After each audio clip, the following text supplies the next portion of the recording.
안녕하세요. 대한행정사입니다. 만약 음주운전에 적발되었다면 적발 이후 경찰서를 다녀왔던 아직까지 안 왔든 빨리 준비하는 것이 좋습니다. 너무 늦으면 저희가 도와드릴 수 있는 부분이 그만큼 적어집니다. 지금 연락해주세요. 안녕하세요. 여러분, 요즘은 단순 음주운전만으로도 처벌 수위는 많이 높아졌습니다. 그런데 만약 술을 마시고 누군가에게 피해를 주게 되었다면, 즉 사고가 발생했다면 생각보다 더 높은 처벌이 내려집니다. 특히나 사람이 다치는 사고가 발생한 경우라면 특정 범죄 가중처벌 등에 관한 법률에 의하여 115년 이하의 징역 또는 1,300,000만 원 이하의 벌금이 내려집니다. 오늘은 음주운전 대인사고에 대해서 어떻게 대처해야 하는지, 꿀팁은 무엇인지 알려드리겠습니다. 술을 마시고 운전대를 잡게 되어 사고가 발생하였다면 우선 사고에 대한 책임을 물어줘야 하기에, 사람이 다치게 되었다면 합의해야 합니다. 합의는 민사와 형사로 나눠지며, 민사는 부상에 대한 치료비, 대물까지 들어가 있다면 차량 수리비, 렌트 비용, 휴업 비용 등이 들어간다고 하였는데요. 형사 합의는 본인의 처벌을 줄이기 위한 합의라고 보시면 됩니다. 보통 민형사 합의를 같이 진행합니다. 음주운전은 보험 처리를 하더라도 100% 자기 부담금으로 진행해야 하기에 보험 처리보다 원만한 개인 합의를 진행하는 것이 낫습니다. 그 이유로 보험 처리를 하게 된다면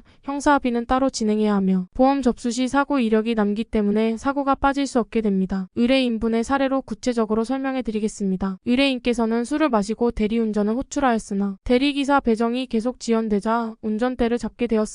차가 막히는 구간에서 천천히 이동하다 앞차의 급정거로 경미하게 후미를 접촉하게 되었고, 이후 도로가 마비되어 경찰이 출동하게 되었다고 하였습니다. 경찰 출동 후 음주 측정을 진행하게 되었고, 혈중 알코올 농도 0.086% 수치로 음주운전에 적발이 되었고 사고까지 들어가게 되었습니다. 이후 의뢰인분은 보험 접수를 진행한 후 저희 쪽에 도움을 요청하였고, 상담을 통하여 당시 상황을 들어보니 피해자분도 충분히 합의 쪽으로 생각이 있으셨기에 보험 접수를 취소한 후 민형사 합의를 하게 되었는데요. 진단서를 제출하지 않는 조건과 피해를 본 부분에 대해 괜찮다는 말을 경찰에 진술하게 되어 경찰 조사에서 사고가 빠지게 되어 단순 음주로 사건이 변경되었습니다. 이처럼 경찰 조사 간의 재량과 사고의 경미함, 피해자분의 진술 등이 영향을 끼칠 수 있기에 최대한 합의를 이끌어가는 것이 중요합니다. 민형사 합의가 잘 되었다면 특가법이 빠지게 되어 단순 음주의 처벌로 내려진다고 하였는데요. 다만 대인사고가 빠져도 대물사고는 빠지지 않았다면 면허는 2년 취소 처분을 받게 됩니다. 특가법이 빠진 처벌 기준은 혈중 알코올 농도 0.03%, 0.08% 미만 시 1년 이하의 징역 또는 500만 원 이하의 벌금, 혈중 알코올 농도 0.08%, 0.2% 미만 시 12년 이하의 징역이나 500만 1,000만 원 이하의 벌금, 혈중 알코올 농도 0.2% 이상 시 25년 이하의 징역 또는 1,000만 2,000만 원 이하의 벌금에 처합니다. 행정처분으로는 음주운전이 2회 이상이거나 사고가 발생한 경우라면 면허 취소 2년 처분을 받게 됩니다. 음주운전 대인사고가 발생했다고 하더라도 구속이 쉽게 되지 않습니다. 음주 전력이 3진 이상으로 사고가 발생했다거나 이전에 처벌이 집행유예를 받았다면 구속 가능성이 있습니다. 하지만 초범이거나 사고가 경미하였거나 전치 23주 정도의 피해가 발생한 거라면 구속되는 상황은 거의 없기에 너무 걱정하지 마시고 처벌에 대한 선처를 구하는 것이 중요합니다. 따라서 경찰 조사 전부터 양형 자료를 준비해야 하며 합의서와 함께 준비하여 제출할 수 있도록 해야 합니다. 양형 자료에는 본인 의견서, 자필 반성문, 지인 탄원서, 음주운전 근절 서약서, 증빙자료 등이 들어간다고 하였는데요. 의견서에는 사건의 경위, 현재의 직업, 어려운 사정, 경제적 형편, 반성의 모습 등을 종합적으로 기재하여야 하고, 부양가족이 있다거나 외벌이로 가정을 끌어나가고 있다거나 부채가 많다거나 등의 내용으로 참작될 수 있는 상황들로만 기재하고 그에 따른 증빙자료로 함께 제출해야 검찰에서 검토 후 구형을 받게 됩니다. 그리고 이제 면허 취소 구제 신청하셔야 합니다. 음주운전 대인사고로 면허 취소 2년 처분을 받게 된다면 많이 힘드실 겁니다. 사고가 빠지게 된다면 1년 취소로 바뀌지만 그렇지 않다면 2년 취소 처분을 받게 되기에 어떻게 해서든 기간을 줄여볼 수 있도록 해야 합니다. 그렇기에 면허 취소 구제 신청인